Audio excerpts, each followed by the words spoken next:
We live in a time where people have been taught to follow their hearts, to obey their feelings, to let emotions be their guide.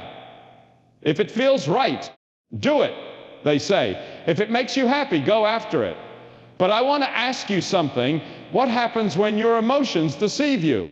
What happens when your heart leads you to a place of pain, regret, and destruction? You see, emotions are part of being human. They are not wrong. They are not sinful in themselves. God created us with the capacity to feel, to love deeply, to grieve honestly, to rejoice fully. Even our Lord wept. Even he was moved with compassion. But the danger comes when we stop seeing emotions as signals and start treating them as kings. When we let our feelings sit on the throne of our life, they will always lead us into trouble. The man or woman who is ruled by emotions will be up one day and down the next. They'll live on a roller coaster of reaction.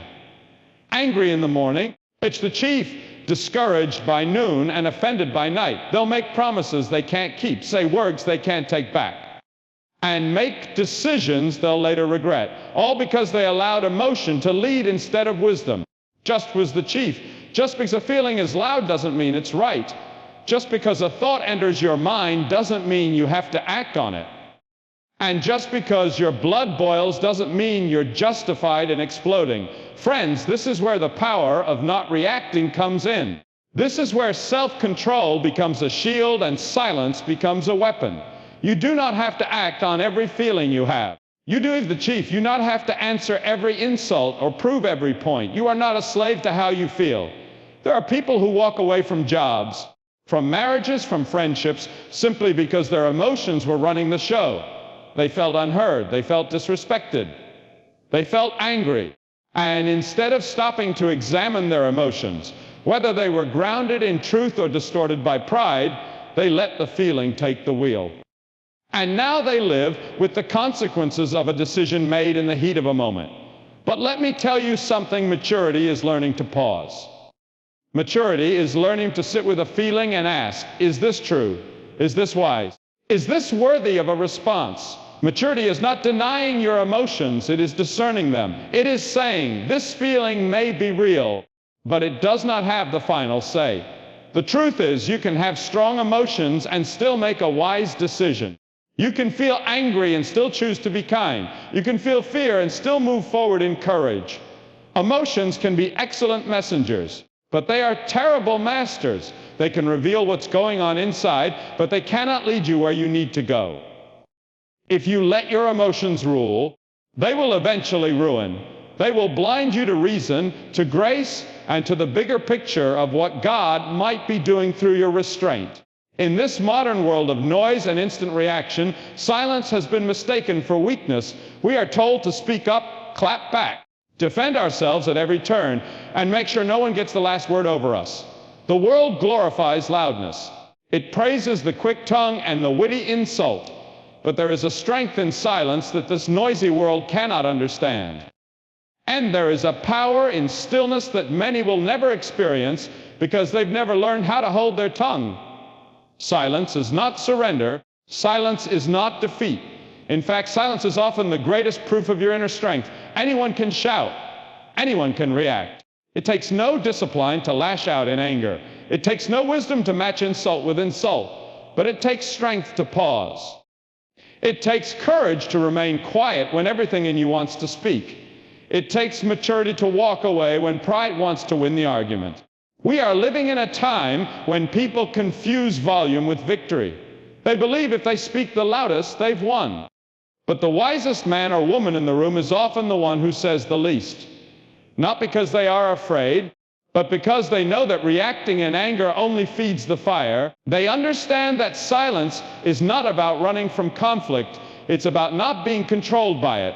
There are battles not worth fighting. There are conversations not worth continuing. And there are moments when silence speaks louder than words ever could. When Jesus stood before his accusers, the scripture says he was silent. He didn't defend himself with a clever argument. Names was the chief. He didn't shout over the lies. He didn't try to prove them wrong. Why? Because truth doesn't need to scream.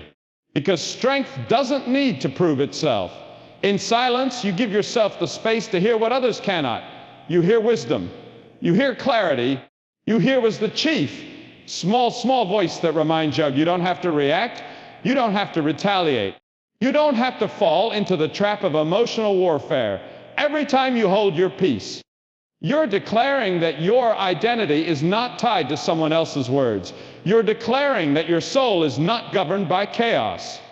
There are moments when silence disarms the enemy more than shouting ever could. The enemy expects you to rage. He expects you to respond in the flesh. But when you remain silent, when you hold your peace, when you do not give in to the bait, something shifts. You rise above. You step out of the storm and into the shelter of self-control. You refuse to be dragged down to the level of offense, and you remain in a place of strength. People may not understand your silence. They may see it as avoidance or weakness or fear. But they do not know the strength it takes to say nothing. They do not know the internal war that is won in the moment you choose to stay calm. They don't see the self-mastery required to resist the urge to speak when your heart is burning. Thief, they don't see the wisdom it takes to know that not every battle is worth your words. One of the greatest dangers we face in our emotional lives is the trap of reaction. It happens in a flash. Someone offends you, and your first instinct is to retaliate. Someone criticizes you, and your flies is up to defend your pride. Someone wrongs you, and your heart rushes to respond in anger or vengeance. That quick and filtered moment, that spark of emotion, feels powerful, but it is a trap. It is bait. It is the enemy's snare, laid quietly in the pathway of your peace. When you live by reaction, you live by impulse.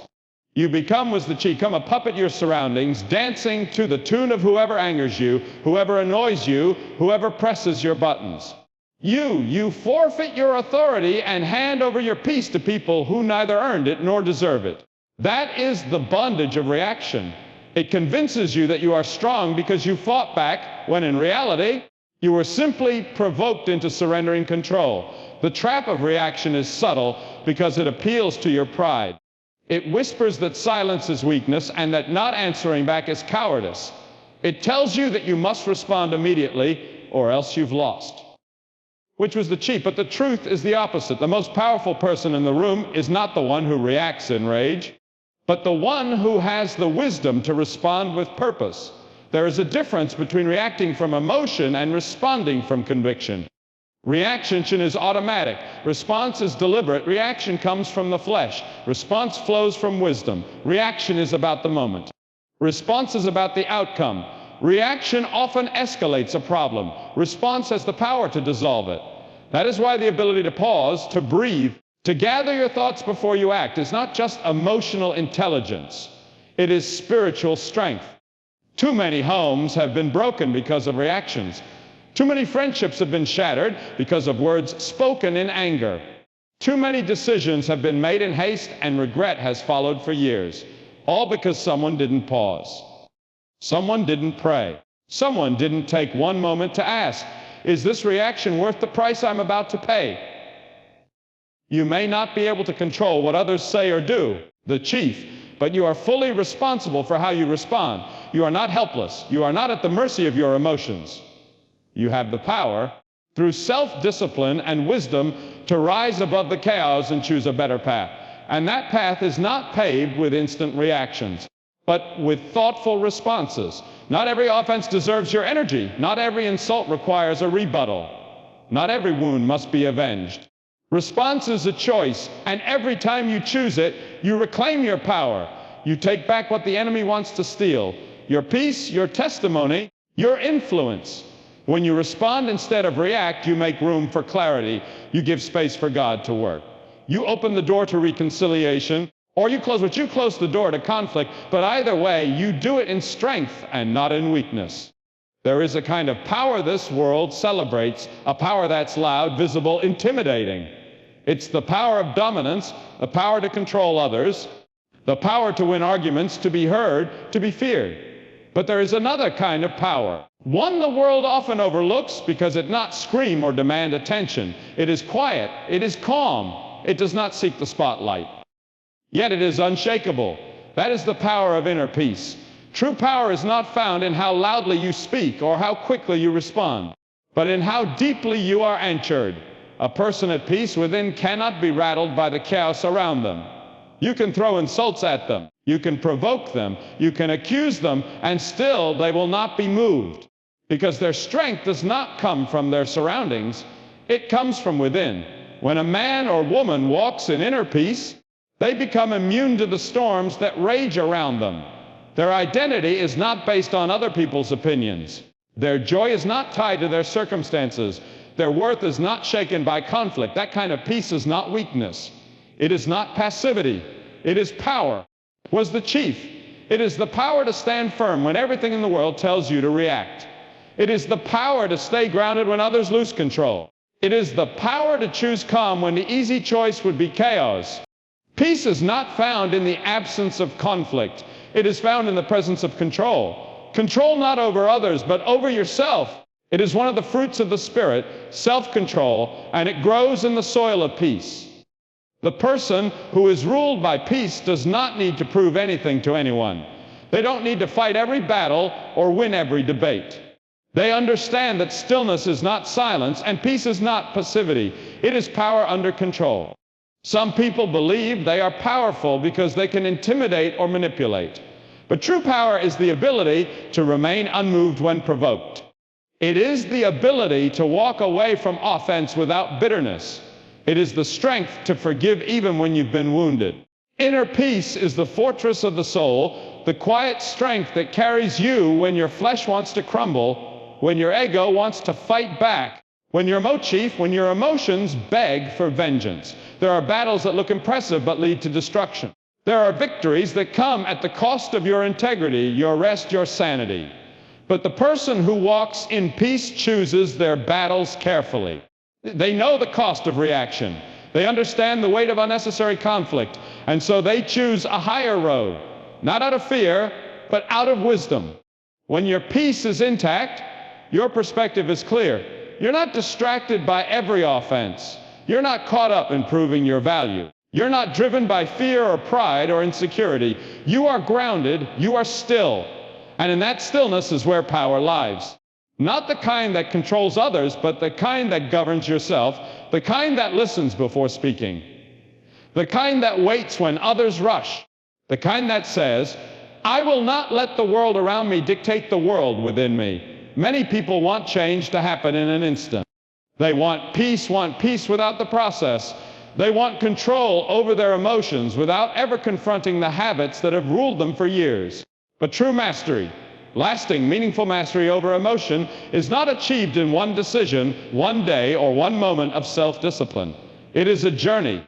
It is built day by day, choice by choice, prayer by prayer. It is not the result of willpower alone. It is the fruit of a transformed heart over time. You may have reacted in anger yesterday.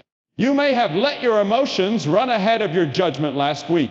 That does not mean you are hopeless or broken beyond repair. What it means is that you are human. And every human being who has ever walked this earth has had to wrestle with their emotions. Even the strongest, the wisest, the most faithful people have had to learn how to govern what they feel. It is not perfection that defines the mature soul. It is persistence. The path to emotional mastery begins when you stop excusing your reactions and start examining them.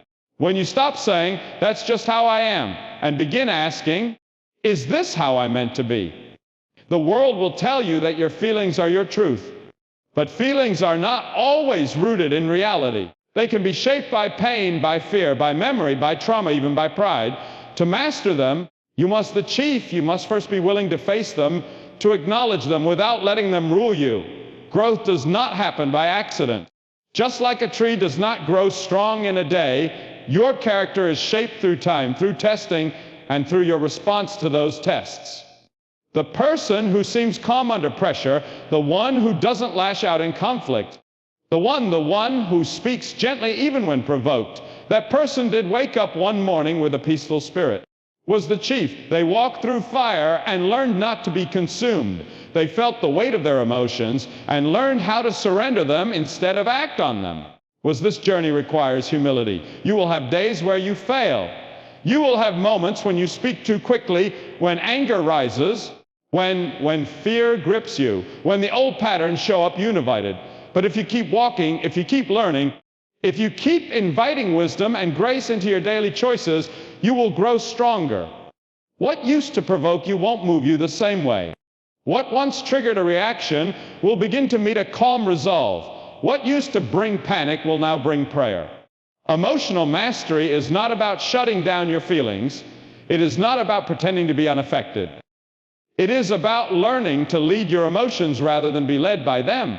It is about allowing wisdom to rise above impulse. It is about anchoring your soul so deeply that even when storms come, and they will come, you do not break. You may bend, you may struggle, but you remain grounded because you have built something solid, something sacred. You have chosen the slow, steady work of becoming whole. And that work is not wasted, not one moment of it.